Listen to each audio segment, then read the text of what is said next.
आपण पाहतोय। सांगली तासगाव मध्ये रोहित पाटील त्या ठिकाणी विजय झाले। इगतपुरी मतदारसंघात हिरामन खोसकर या ठिकाणी विजय झालेले आहेत।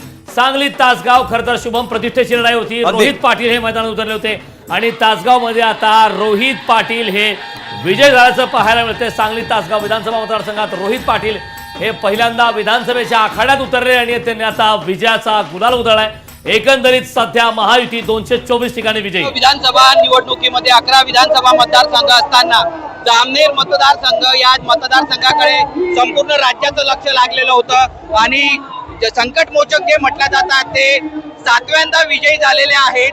विजयी झाल्यानंतर कार्यकर्त्यांच्या माध्यमातून या ठिकाणी मोठ्या प्रमाणात जल्लोष रॅली काढण्यात आलेली आहे। आपण पाहू शकतो की या ठिकाणी कार्यकर्त्यांमध्ये केवढा उत्साह पाहायला मिळत आहे। आपल्या सोबत मंत्री गिरीश महाजन हे जुडलेले आहेत। आपण ते त्यांच्याशी संवाद साधूया। भाऊ, 7व्यांदा तुमचा विजय झालेला आहे, काय सांगणार? हा सतत 7व्यांदा मला या मतदारसंघातील मतदारांनी मला ठिकाणी निवडून दिलं आहे। खूप प्रेम या मतदार